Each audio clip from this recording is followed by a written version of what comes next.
Yes, you can. All right, folks, so we're into it. I am lecturing now. Guys, stop using the chat. It is not for your use unless you're asking me a question, which you're not. So we're going to start with the two things that were not on the Maya 1 notes that we did, at least at some length, talk about, or I spoke to with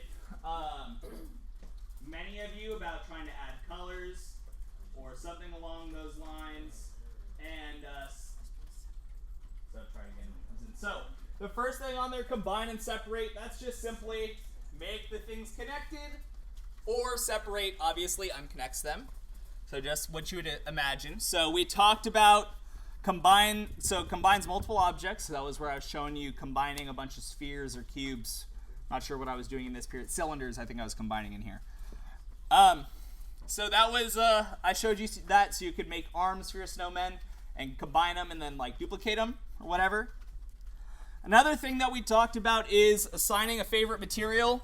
So several of you guys asked me how to add colors to things. So let me come back in here, adding color.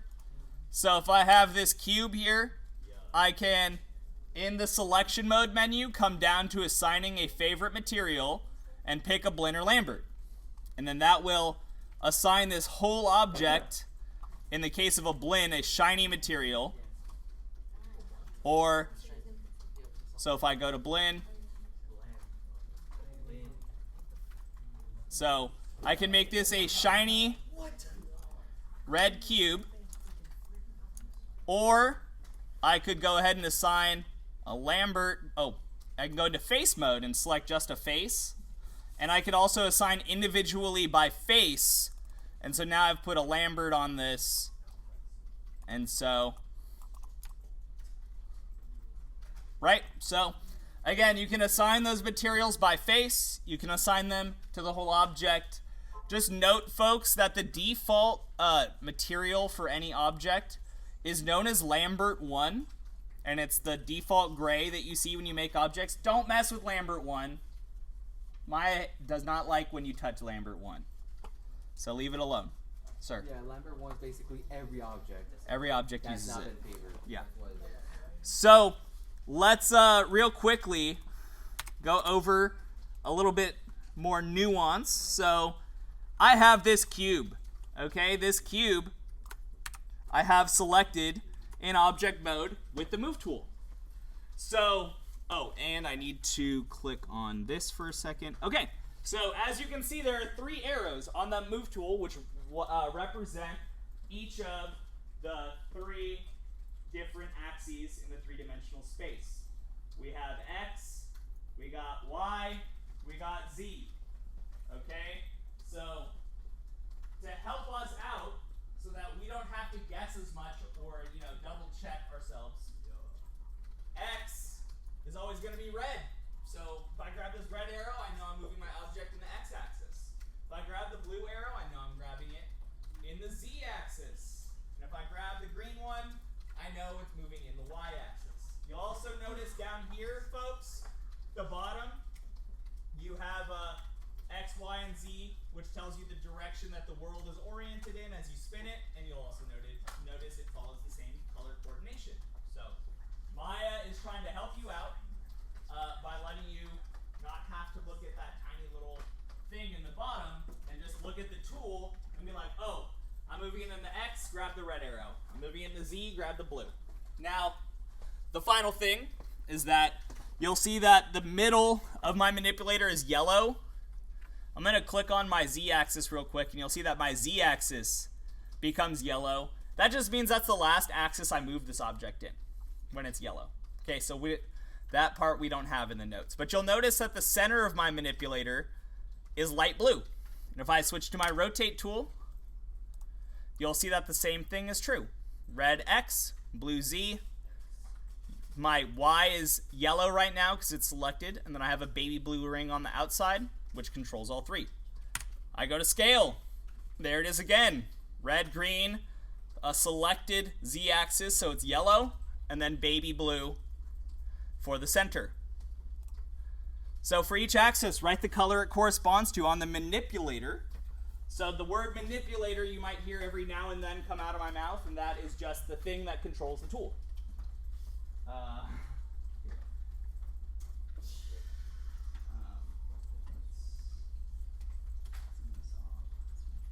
Be right back. Okay, so I'm just going to briefly pause my recording. Okay, folks, so I'm going to move onward to talk about the channel box. So what is the channel box and what will you use it for? So I'm going to go demonstrate this here in a second. So the channel box is a panel that's on the right side of the screen.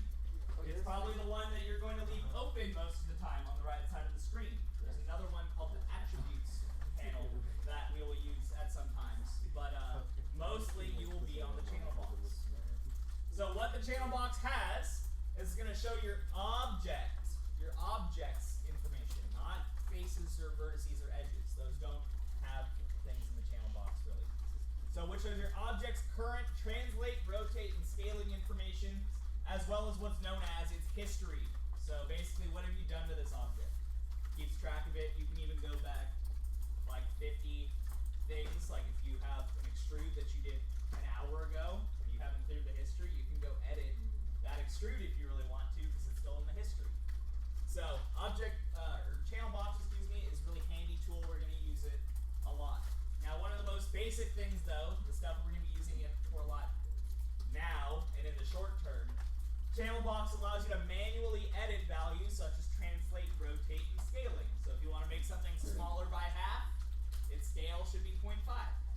So if you want to move something 10 units, move it 10 units. Type 10 instead of whatever the value, add 10 to whatever value it is. If your box is already 5 units up on the Y, change it to 15. There you go. The most important thing to learn, because that's all pretty straightforward, there are default primitive attributes that you can edit in the channel box. Now, the key word there is default, so that when they come in as a new object, you can change these defaults before you start working with the object. You cannot, however, change these defaults once you've started editing the object. So, what I mean by that is, in fact, I hopefully should be able to get this to work right. I'll be putting the notes back up in a second, folks. So, I have this cylinder. Across the right side of the screen, you should see a tab that is labeled Channel Box. And then it'll look like this. So, over here I have Translate, Rotate, Scale. So if I want to make this 5 times longer on the Y, just change that to 5. I want to rotate it 90 degrees. Whoops. Okay, not on that axis. Want to rotate it 90 degrees? Sure. Another 90 degrees? Sure. Translate it 5 units? Sure. Whatever you want to do. Okay? Now, going back to the basics. Whoops. So this is my cylinder. I've done nothing to it. Andrew, put away your game. So I can go to polycylinder here under inputs. So you'll see that I clicked on this little menu and it popped open. I can click on it. You see this little menu opens up. Assad, put away Minecraft, please. Guys, this is gonna get real slippery real fast if I have to keep stopping you guys from playing games. We're gonna have to not have any gameplay going on in here at all. So let's start behaving. So over here, there's some defaults. My radius of 1, height of 2, subdivisions axis of 20, which just means that there are 20 subdivisions running around the outside of this. There's 20 triangles on top. What I can do is I could go ahead and take that down to, say, 8. Now I have an octagon. I can take it down to 6. Hexagon. I can make it a nonagon if I really want. Whoops, I didn't actually put in 9. Nonagon, sure. I can add additional subdivisions this way if I want to divide it 10 divisions up it, such as that. Now, if you edit those after you do things, so let's say I go and grab a couple of these triangles on top and a couple over here, and I use extrude, which we're going to learn about today. If I go ahead and then try and mess with my subdivisions, you will see that it does not know what to do with all this, with the extrude, now that I'm messing with it. So you cannot edit default types things after you've started working with the object. So you have to know, before you start getting started, oh, I actually just need 10 subdivisions. I don't need 20, that's too much, etc., etc. All right, so I'm going to throw this, let's see. Okay, cool. Let me do, that should work. And I'm going to pause this recording real quick. So while you guys are finishing up there, so 2 last things to talk about today. Tomorrow I'll demo this assignment right when we get started, because it should, actually I think I might demo it now. There's plenty of time in the period. So anyway, so shift and control. There's a concept that I call complex selections. I don't think that's any sort of official industry term, but complex selections are made using shift and control, which is basically to say some kind of selection that is more complicated to achieve than just dragging your mouse over a selected area. So how we can do that is combining shift and control and what they do with selections. So with a selection already made, so I've clicked on a face or an object of some kind, how do the following keys alter the selection? So shift does 2 things. It will either add to your selection, or if you drag it over something that is already selected, it will subtract. So you can actually completely invert a selection.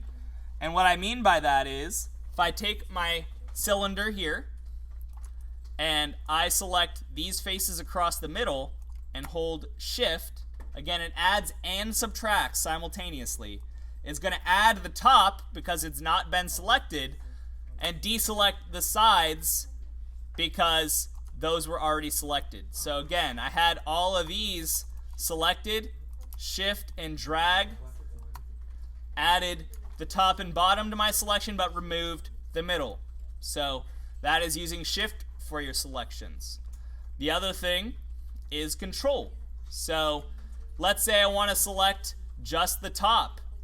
I'm looking at it in the top camera view. I drag across the top and I select both the top and the bottom because I hit both of them. Then I just flip over into the side view and hold control, drag across the bottom, and now I have just the faces selected on top. Do I expect you to fully grasp the concept of making detailed, complex selections immediately? No. No, the point is that over the course of the year, you will get better at the sort of muscle memory / visual reasoning to figure out what's the best way to get this selection that I'm looking for. So shift adds or subtracts, control subtracts. As I demo and we do more assignments, I'm going to be using complex selections, and you should hopefully start picking up some of my methodology and how I achieve those kind of things. Okay? Last thing, this is the fun stuff. So if there are 2 tools that I could describe to you that are the king and queen, so to speak, of Maya, extrude is king. Okay? In a world of garbage tools in Maya, extrude is king. So what is an extrude? Extrude is under edit mesh. Oh, Jaden, what do you got?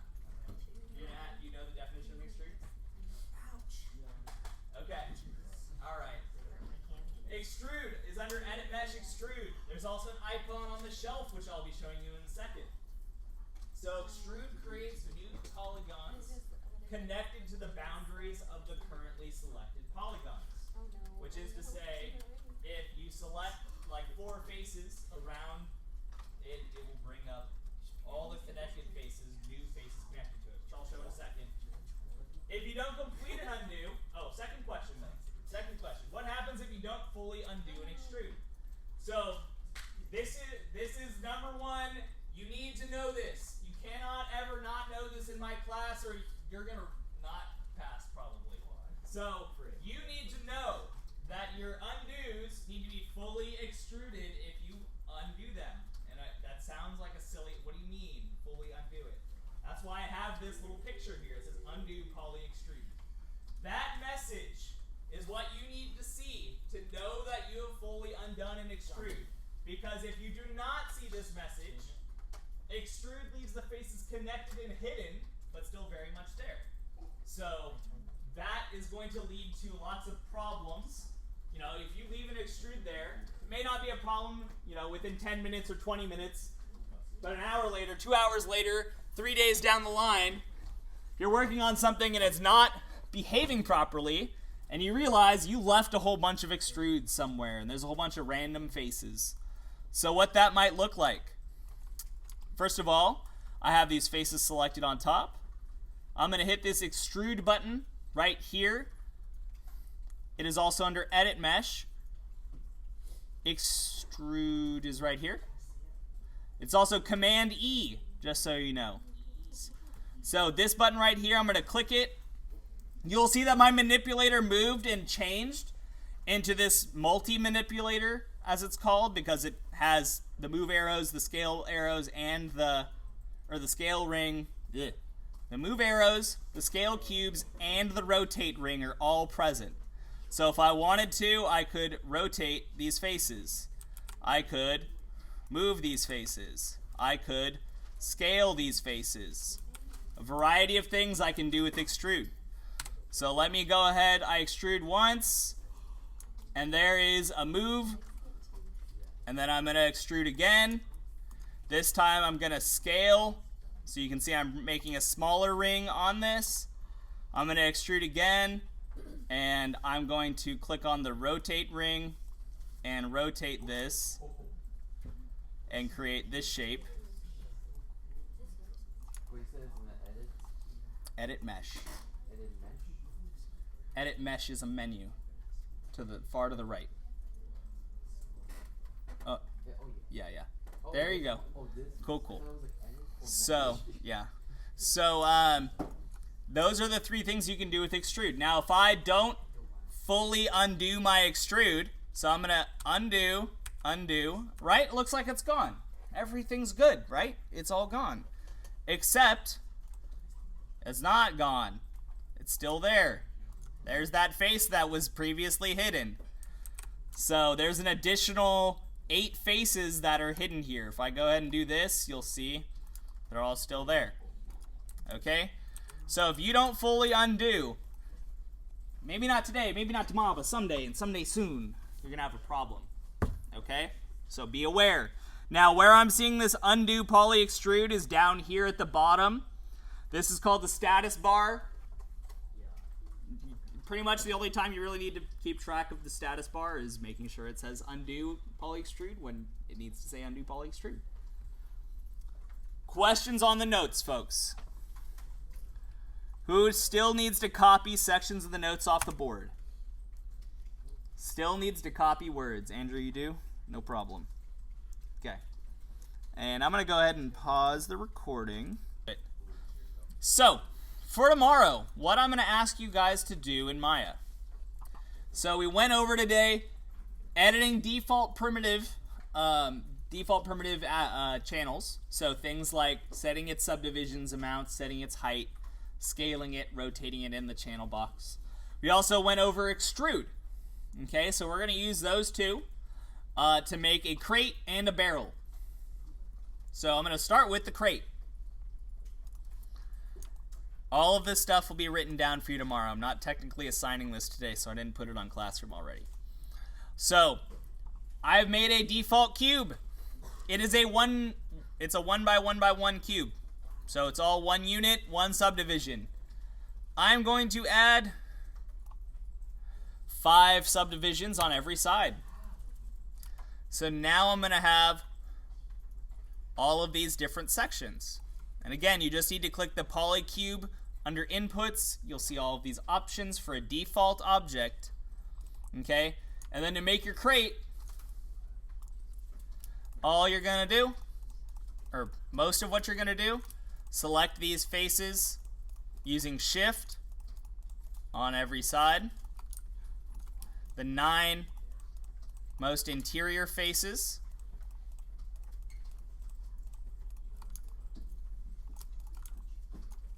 Whoa. All right.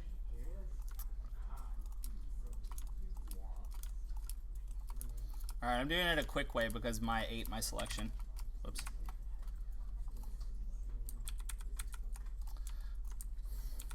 Okay, so I have this selected. All I need to do is hit extrude and push it in. Just don't, so guys, if you see black, that means you're pushing the object through itself. So we do want to try and keep our geometry based in real physics. So please do not invert your objects in space. So there you go, boom, crate. And then I'm gonna go ahead and make another cube. And then this part is much less specific, but you're just gonna make like a little thin board here. And in your channel box, rotate it whoops. I think I had the wrong object selected. Yeah, this object. 90 degrees, that's the wrong axis. 90 degrees, or 45 degrees, silly me. There you go. Because now I got this little board here, I can just push into my crate, give it this little beam, and I'll just duplicate it and make sure this is,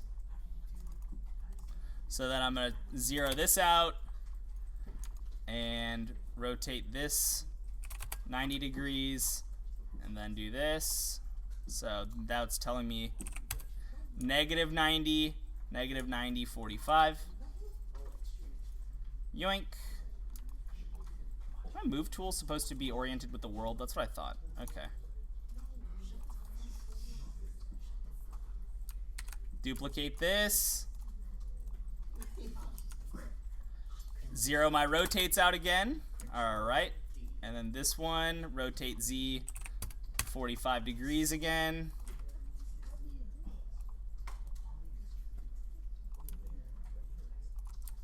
And then duplicate, zero it out again. I think 90 degrees on this one.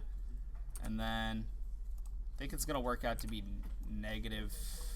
positive 90 on both of those.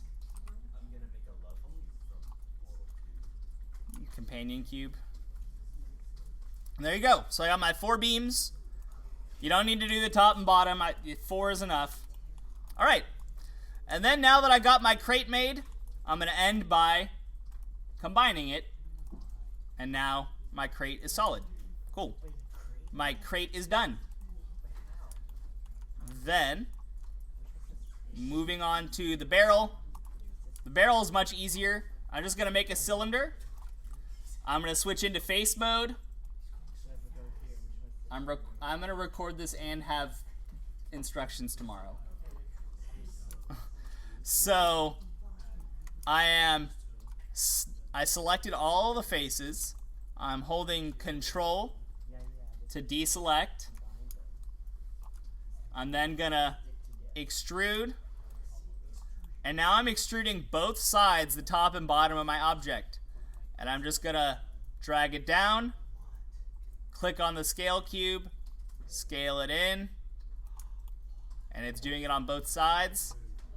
And I'm going to do it again. So I hit extrude one more time, I hit G, which we haven't talked about, and then do it one more time. Boom. You're going to be doing a lot more of this on the next assignment, to be honest with you, so. All right. So then you should have a crate. You should have a barrel. You can, if you want to make your barrel smoother and more tapered, you would just add more extrudes. So let me go ahead and just, for those of you that might be so interested, so I'm going to go ahead and extrude. You could just do more extrudes and more gently taper it.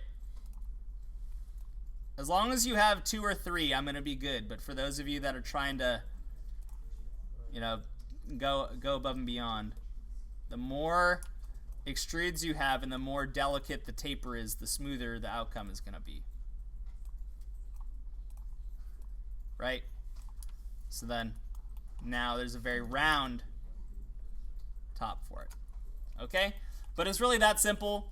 It's mostly just extruding the crate, rotating these little beams around, and then this part is the simple one, just adding some extrudes on top. So, again, this video should be available to you when you come into class tomorrow. I'll have it up on YouTube so you guys can have it going in the background if you want to follow my step-by-step a little bit more slowly. I'll probably also demo it for you guys briefly in the for those of you that want to follow along again at a slower pace tomorrow. But yeah, this video will be up on my YouTube channel for you guys to follow along with if you're so inclined. And that's it. So I'm going to go ahead and stop the video, and thanks for watching.